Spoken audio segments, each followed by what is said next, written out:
인사하기가 좀 쑥스럽죠? 예. 하나님은 기뻐하실 줄 믿습니다. 우리 여제 아침에는 축복으로 가는 첫 번째 길 생각해 보았어요. 축복으로 가는 첫 번째 길 어떤 길이었습니까? 순종하는 것이다.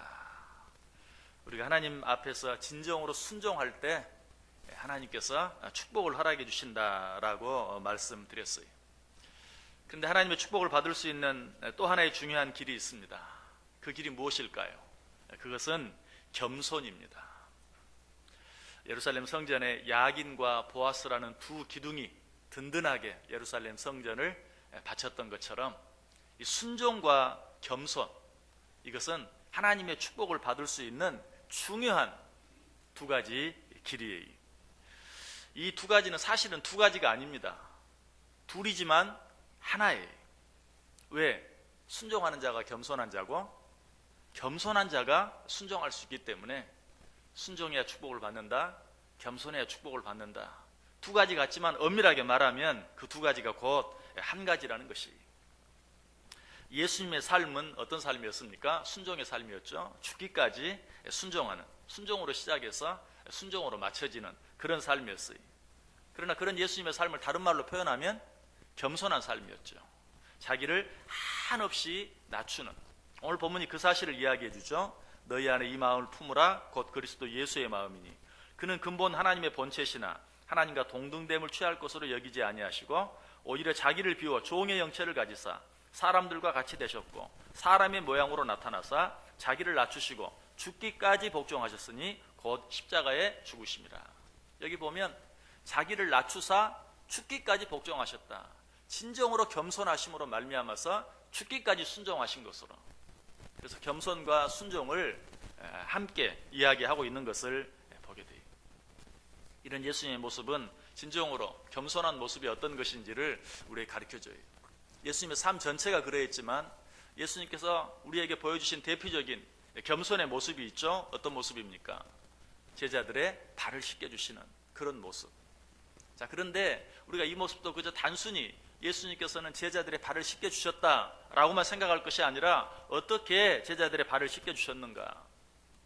요한복음 13장 4절에 보면 저녁 잡수시던 자리에서 일어나 제자들의 발을 씻겨주셨다라고 말하고 있어요. 저녁 잡수시던 자리에서 일어나, 저녁 잡수신 후에가 아니, 식사를 하다가 무엇인가 하기 위해서 자리에 일어나는 사람은 종밖에 없어요. 종은 밥을 먹다가라도 주인이 무엇을 시킨다든지 또 주인이 부르면 밥을 먹다가도 일어나야 돼요. 이건 종의 자세예요. 예수님이 그렇게 하셨어요. 저녁 잡수시던 자리에서 일어나. 그리고 또 어떻게 합니까? 겉옷을 벗고, 이 겉옷은 사람의 체면이나 채통을 상징하는 것이, 그 겉옷을 벗었다라는 것은 자기의 모든 지위, 체면, 채통 다 내려놓고 제자들의 발을 씻겨주셨다. 이건 역시 진정한 종의 모습이죠. 뿐만 아니라 수건으로 허리를 동이시고, 이 허리를 동이는 것이야말로 진정한 종의 모습입니다. 성경에 보면 종들은 항상 허리를 동였던, 엘리사가 게하시에게 심부름을 보낼 때도 엘리사가 게하시에게 이르되 내 허리를 묶고 내 지팡이를 손에 들고 가라. 열왕기하 9장에도 나와요. 선지자 엘리사가 선지자의 제자 중 하나를 불러 이르되 너는 허리를 동이고 이 기름병을 손에 가지고 가라. 허리를 동이고. 종들은 항상 일을 할 때 허리를 동였어요. 예수님의 길을 예비하기 위해서 이 땅에 온 자, 또 쇠하여져야 할 자로, 또 예수님을 섬기기 위한 자로 이 땅에 온 사람이 있죠. 누굽니까? 세례 요한이. 그런데 그 세례 요한의 모습을 표현할 때도 어떻게 표현합니까? 가죽띠로 허리를 동였다. 가죽띠로 허리에 띠를 띠고 오는 그런 모습으로. 이 모습이 어떤 모습이라고요? 종의 모습이. 그런데 예수님께서 지금 수건으로 허리를 동이고 제자들의 발을 씻겨주시는 그런 모습을 보게 돼요. 그래서 사도 베드로도 겸손을 이야기하면서 허리를 동이는 것으로 표현하죠. 베드로전서 5장 5절에서 젊은 자들아 이와 같이 장로들에게 순종하고 다 서로 겸손으로 허리를 동이라. 순종하라 라고 말한 후에 겸손으로 허리를 동이라. 겸손과 허리를 동이는 것을 어떻게 같은 것으로 표현하고 있는 것을 보게 돼요. 그리고 제자들의 발을 씻겨주십니다. 이것이 정말 예수님께서 보여주신 겸손의 극치였어요. 겸손의 모습이었어요. 여러분, 예수님께서는 제자들의 발을 씻겨주시면서 겉옷을 벗으셨을 뿐만 아니라 제자들의 발을 다 씻겨준 후에는 어떻습니까? 겉옷을 다시 입으시고 식탁에 앉으신 것을 보아요. 여러분, 이것도 예수님의 겸손의 모습입니다. 겉옷을 벗으시는 것만 겸손이 아니고 다 발을 씻겨준 후에 식탁에 앉기 전에 다시 겉옷을 입고 식탁에 앉는 이 모습. 지금 예수님은 누구와 식사하고 있어요? 제자들과 식사하고 있어요. 그런데 뭐 겉옷을 한번 벗었으면 그냥 벗은 채로 식사할 수도 있어요. 그러나 예수님은 그렇지 않았다는 것이. 왜? 아무리 제자들이지만 그러나 그들 앞에서도 자기가 마땅히 갖춰야 될 예의를 다 갖추는 것이. 그래서 식사 자리에 다시 올라가 앉으실 때는 겉옷을 다시 입으시고, 그래서 성경은 겉옷을 벗으신 것과 겉옷을 입으신 것을 분명하게 언급해주고 있는 것을 보게 돼요. 이 모습이야말로 예수님께서 우리에게 보여주신 진정한 모습이에요. 이 모습이 제자들에게 얼마나 큰 영향을 미친 줄 아세요? 후에 베드로와 제자들이 배를 타고 가는데 큰 풍랑이 일어납니다. 거의 죽게 되었을 때 예수님께서 물 위를 걸어오십니다. 베드로가 앞에 오시는, 물 위에 걸어오시는 분이 예수님인 줄 알고 뭐라고 말합니까? 제자들이 먼저 말하죠. 보라, 주시다, 예수님이시다 라고 말할 때 베드로가 물속으로 뛰어들죠. 그런데 그 물속으로 뛰어들면서 어떻게 뛰어듭니까? 겉옷을 벗고 그 물속으로 뛰어드는 것이 아니라 겉옷을 입고 물속으로 뛰어드는 모습을 봐요. 보라, 주시다 하는 모습을 보고 베드로가 겉옷을 입고 물속으로 뛰어들어요. 좀 정반대의 모습이죠. 여러분, 물속으로 뛰어들려면 어떻게 해야 돼요? 입고 있던 겉옷도 벗어야 돼요. 그런데 보라, 주시라 하는 말을 듣고 베드로는 물속으로 뛰어들면서도 겉옷을 입고 물속으로 뛰어드는 그런 모습을 봐요. 누구에게 배운 것입니까? 예수님께 배운 것이. 정말 지극한 겸손의 모습, 섬김의 모습을 보여주는 그런 베드로의 모습을 보게 돼요. 예수님께서는 마태복음 11장 29절에 이렇게 말합니다. 나는 마음이 온유하고 겸손하니 나의 멍에를 메고 내게 배우라. 그리하면 너희 마음이 쉼을 얻으리라. 하나님께서는 너희는 나의 겸손을 보고 배우라라고 우리에게 말하고 있어요. 첫 번째 아담은 불순종했고 교만했어요. 그런 말미암아 죄를 짓고 그 아담의 후손들은 정말 불순종의 후손들이 되었고 교만의 후손들이 되었어요. 그러나 둘째 아담, 마지막 아담, 예수님께서는 죽기까지 복종하심으로 우리에게 순종을 가르칠 뿐만 아니라 정말 자기를 한없이 낮추심으로 우리에게 겸손을 가르쳐 주신 것을 보게 돼요. 여러분, 이 교만은 잡초 같은 것이, 그래서 이 교만은 아무리 교만하지 않으려고 해도 나도 모르는 사이에 치고 올라와요. 잡초는 어떻죠? 누가 가꾸어지지도 않는데도 얼마나 잘 자라는지 몰라요. 그런데 반대로 겸손은 아주 아름다운 꽃과 같아요. 여러분, 한 송이 꽃을 피우기 위해서 얼마나 애를 써야 합니까? 여러분, 집에서 혹시 화초를 키워보십니까? 집에서 꽃 한 송이 피우게 한다는 게 정말 힘들고 어려운 일이에요. 아무리 정성스럽게 잘 가꾸어도 꽃이 쉽게 피지 않아요. 겸손은 그와 같아요. 교만은 잡초와 같아서 키우지 않아도 그냥 나도 모르는 사이에 올라오지만 겸손은 아무리 애쓰고 노력해도 쉽게 그 겸손을 이루기가 쉽지 않다는 것이. 여러분, 그러므로 우리는 겸손한 자가 되기 위해서 예수님을 바라보면서 자기 자신을 한없이 낮추는 훈련을 날마다 하고 또 할 수 있어야 돼요.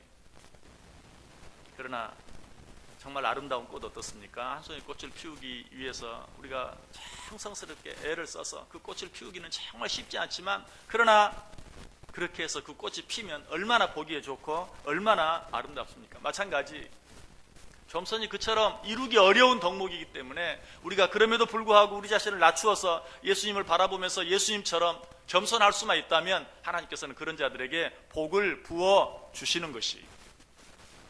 하나님께서 겸손한 자들에게 복을 주시는 것은 너무 당연해요. 왜? 하나님의 축복은 늘 위에서 아래로 흐르게 되어 있어요. 하나님의 축복은 늘 높은 곳에서 낮은 곳으로 부어주시는 것이. 그러므로 겸손한 자들이 하나님의 복을 받게 되어 있어요. 겸손은 자석과 같은 것으로 하나님의 축복을 끌어들이는 것입니다. 겸손은 축복을 받을 수 있는 그릇과 같은 것이. 우리가 겸손할 때 하나님의 그 축복을 받아 누릴 수 있어요. 겸손이야말로 하나님의 축복을 불러들이는 통로가 되는 것이. 하나님은 겸손한 자를 축복하세요. 하나님은 겸손한 자와 함께 하세요. 그런데 과연 겸손이라는 것이 어떤 것인가? 이 겸손을 가장 쉽게 표현한다면 겸손은 물과 같은 것이다. 물은 어떻습니까? 좁고 긴 병에 부으면 좁고 긴 모양이 돼요. 그러나 넓고 낮은 펑퍼짐한 그릇에 부으면 넓고 낮은 펑퍼짐한 모습이 돼요. 그 그릇이 어떠한가에 따라서 부으면 그런 모습이 되는 것이 바로 물이에요. 겸손은 그와 같아요. 자기 자신의 어떤 것을 주장하는 것이 아니라 자기 자신의 모든 것들을 언제든지 포기할 수 있고 버릴 수 있고 내려놓을 수 있는 바로 그런 모습이 진정한 겸손이요. 하나님은 이런 자들과 함께 하시고 이런 자들을 축복하신다. 무엇보다 물의 가장 중요한 특징은 무엇입니까? 물은 항상 높은 곳에서 낮은 곳으로 흘러요. 낮은 곳에서 높은 곳으로 올라가는 게 아니. 겸손은 그래요. 항상 낮은 곳에 처할 줄 아는, 항상 다른 사람보다 아래 처할 줄 아는, 그것이 바로 겸손이고 하나님은 그런 자와 함께 하시고 그런 자를 축복하신다. 예수님이 그렇게 사셨어요. 오늘 본문이 얘기합니다. 다시 보세요. 5절 이하에 너희 안에 이 마음을 품으라. 곧 그리스도 예수의 마음이니 그는 근본 하나님의 본체시나 하나님과 동등됨을 취할 것으로 여기지 아니하시고 오히려 자기를 비워 종의 형체를 가지사 사람들과 같이 되셨고 사람의 모양으로 나타나사 자기를 낮추시고 죽기까지 복종하셨다. 여러분 정말 예수님을 닮기를 원하십니까? 겸손하지 아니하고 예수님을 닮는다고 말할 수가 없어요. 겸손한 모습이 없이 예수님의 제자라고 말할 수 없어요. 예수님은 자기를 비워 종의 형체를 가지사 한없이 낮추셨어요. 진정으로 예수 그리스도를 닮기를 원한다면 무엇보다 가장 먼저 우리는 겸손할 수 있어야 돼요. 그렇게 사는 것이 너무 비굴하지 않느냐? 그러면 다른 사람들의 보기에 너무 비굴하게 보이지 않겠느냐? 아니, 그런 삶이야말로 정말 자신감이 넘치는 삶이에요. 그런 삶이야말로 당당한 삶이에요. 여러분, 겸손하지 아니한 자, 아니 진정으로 당당하지 못하고 진정한 자신감이 없는 자는 자기를 낮출 수 없어요. 절대로 낮출 수 없어요. 자기를 낮출 수 있는 자가 자신감이 있는 자고 자기를 낮출 수 있는 자가 당당한 자예요. 그래서 여러분 물은 어때요? 위에서 아래로 흐른다고 그랬죠? 그런데 위에서 아래로 흘러내리는 그 물을 우리가 어떻게 표현합니까? 도도히 흐른다라고 표현해요. 위에서 아래로 흘러내리는 그 모습이 비굴한 모습이 아니라 정말 도도한, 정말 그래요. 자기를 낮출 줄 아는 자가 정말 당당한 자예요. 정말 자신감이 있는 자예요. 그러한 삶이 정말 아름답고 멋진 삶이라는 것이. 그럼에도 불구하고 겸손하게 산다는 게 참 쉽지 않죠. 여러분 겸손하게 살기 위해서 애를 써보았고 2016년 시작하면서 또 한 번 정말 겸손한 삶을 살기로 마음에 다짐해 보았지만 오늘이 5일인데 작심 3일 벌써 그런 모습을 잃어버린 나 자신의 모습을 발견하게 될 수도 있어요. 그런데 우리가 정말 겸손하게 살기 위해서 한 가지 팁을 드린다면 하나님께서 천지 만물을 창조하셨는데 그 가운데서 우리 인간을 몇 번째로 창조하셨는가 한번 생각해 보면 우리가 좀 겸손해지는 데 도움이 될 수 있어요. 하나님이 우리를 몇 번째로 창조하셨습니까? 몇 번째인 줄은 모르고 맨 꼴찌로 창조하셨어요. 인간을 맨 나중에 창조하셨어요. 그 순서가 뭐가 중요한가라고 생각할지 몰라요. 그러나 실제로 성경에 보면 그 순서가 중요한 걸 얘기해 줘요. 디모데전서 2장 12절 13절에 보면 여자가 가르치는 것과 남자를 주관하는 것을 허락하지 아니하노니 오직 조용할지니라. 이는 아담이 먼저 지음을 받고 하와가 그 후며. 왜 여자가 남자를 주관하지 못하느냐? 남자가 먼저 지음을 받고 여자가 그 후에 지음을 받았기 때문에, 지어진 순서가 그러하기 때문에 라고 말하는 것을 봐요.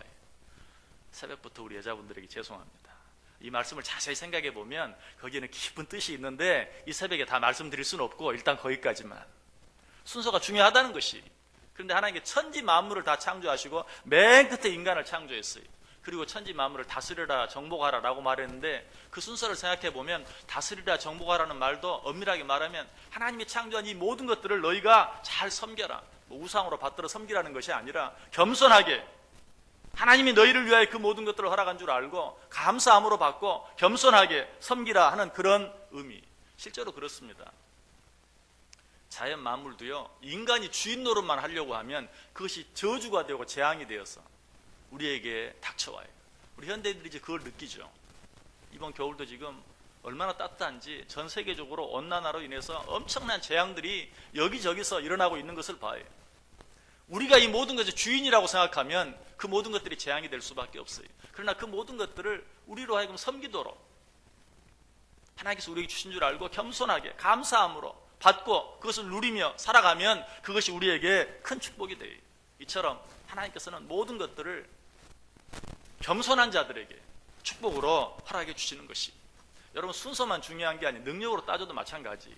우리 인간이 만물의 영장이라고 말하는데 우리 인간이 얼마나 연약한지 몰라요. 여러분 지극히 미물처럼 보이는 벌레 한 마리도요, 우리 인간보다 지혜로운 부분이 얼마나 많은지 몰라요. 바닷가에 가면 꾸물꾸물 기어다니는 강구라는 벌레가 있어요. 이 벌레는 무슨 큰 태풍이 오잖아요. 그러면 일찌감치 땅으로 다 도망갑니다. 절대 바다에 남아있질 않아요. 태풍이 불 것을 미리 알고 다 피하는 거예요. 이 땅에도 그렇죠. 뭐 지진이 일어난다고 하면 쥐 같은 것들도 미리 알고 다 피한다고 그래요.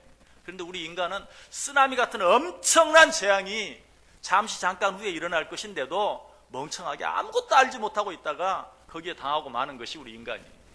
온갖 자기들이 자랑하는 첨단 과학 장비, 경보 장치를 다 만들어 놓고도 대책 없이 당하는, 그 정도로 우리 인간은 어리석어요. 바다에 사는 그 강구 한 마리가 더 지혜로운 것입니까? 우리 인간이 더 지혜로운 것입니까? 우리 이런 모습들을 생각하면서 우리가 얼마나 연약한 존재들인가 생각하고 늘 겸손할 수 있어야 돼요. 하나님은 겸손한 자를 축복하세요. 자, 어떤 축복들을 주십니까? 제일 먼저 하나님께서 겸손한 자들에게 은혜를 주십니다. 야고보 4장 6절에 그러나 더욱 큰 은혜를 주시나니 그러므로 일렀을 때 하나님이 교만한 자를 물리치시고 겸손한 자에게 은혜를 주신다. 여러분 하나님의 은혜를 받고 누리고 체험하기 위해서는 겸손해야 돼요. 요한복음 3장에 보면 니고데모가 나와요.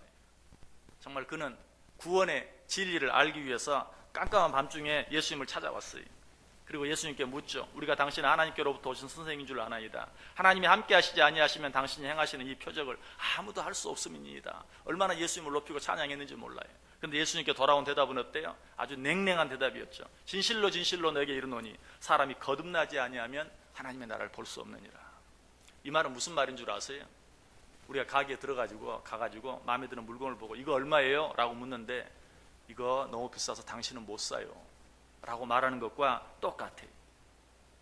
그러나 니고데모는 거기서 물러나지 않죠. 뭐라고 말합니까? 니고데모가 이르되 사람이 늙으면 어떻게 날 수 있사옵나이까. 여러분 그러자 예수님께서 뭐라고 말합니까?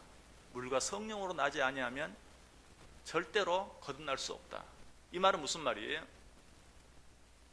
이 물건 당신은 당신 처자식 다 팔아도 살 수 없어요 라고 말하는 것과 똑같아요.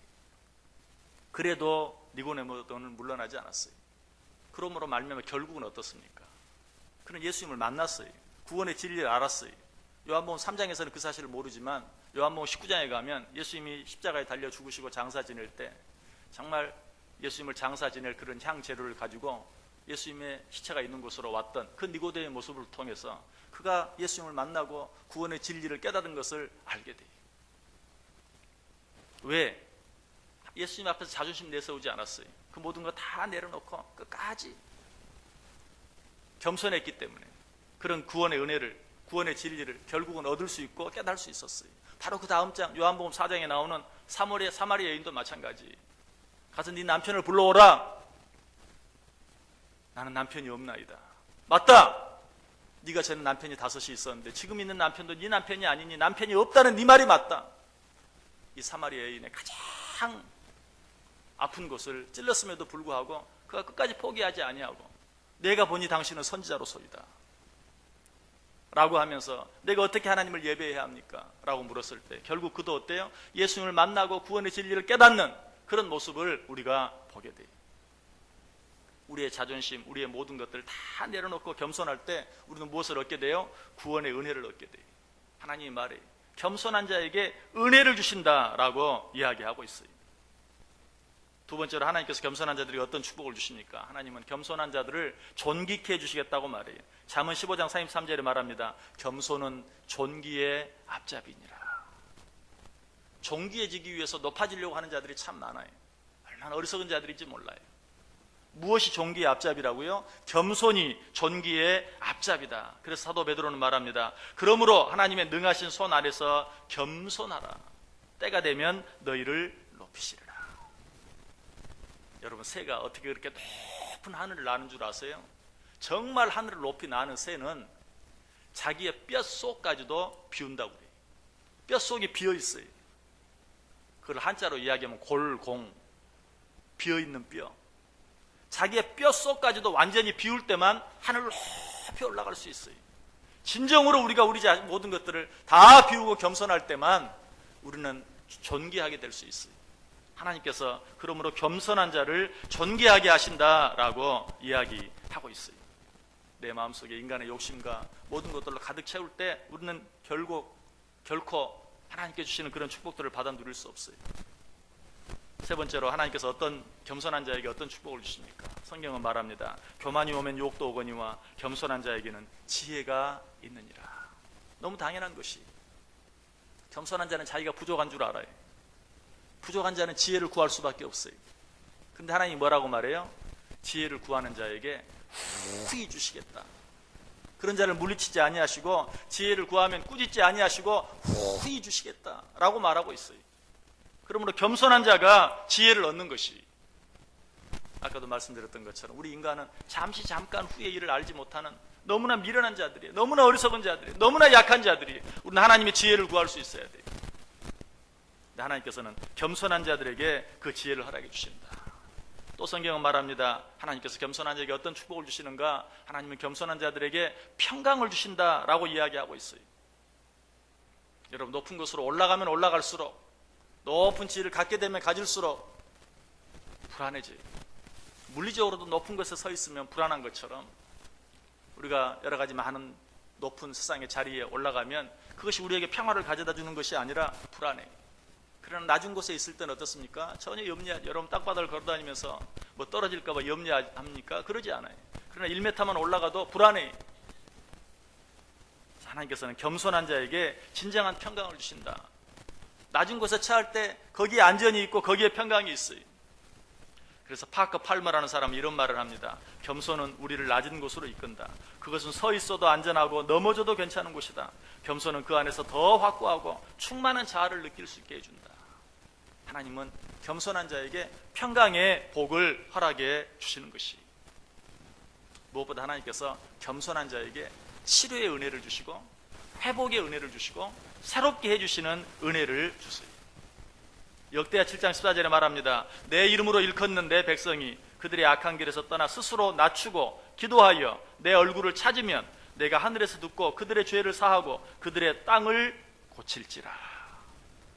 그들이 스스로 낮추고 겸비하여 내게 기도하면 내가 그들의 땅을 고쳐주겠다.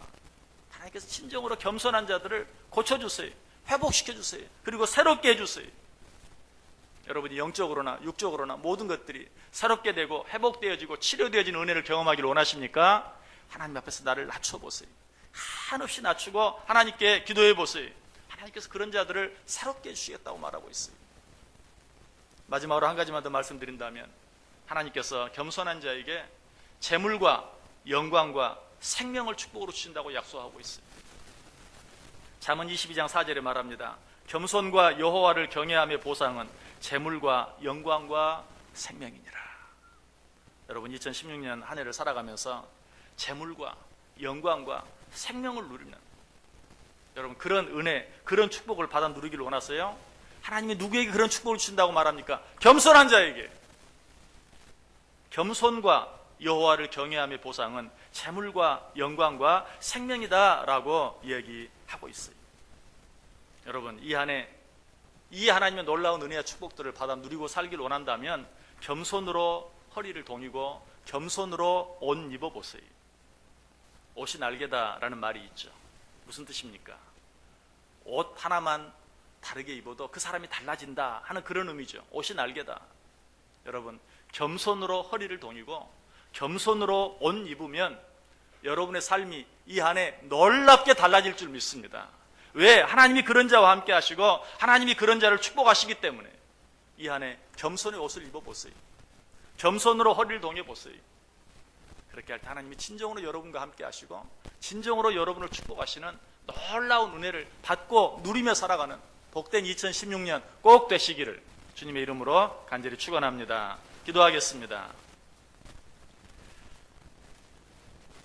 우리 홍민기 집사님, 하문영 집사님, 홍은비 자녀 홍은별 감사 예물 드렸습니다. 위에서 한번 기도하겠습니다. 하나님 감사합니다. 오늘 또 하나님 앞에 나와 예배하면서 감사의 예물을 드리는 자들이 있습니다. 하나님 이들을 사랑하시고 축복하시사 2016년 한 해가 정말 그들의 마음의 소원대로 하나님의 놀라운 은혜와 축복 가운데 평강을 누리며 살아가는 복된 한 해 되게 해 주옵소서. 이 시간에 참여한 우리 모든 성도들 주님께 주신 귀한 말씀 기억하고 2016년 한 해 겸손으로 허리를 동이고 또 겸손으로 옷을 입고 살아갈 때 하나님께서 약속하신 그 놀라운 은혜와 축복들을 풍성하게 넘치도록 받아 누리며 살아가는 복된 인생들 되게 해 주옵소서. 예수님의 이름으로 기도드리옵나이다. 아멘.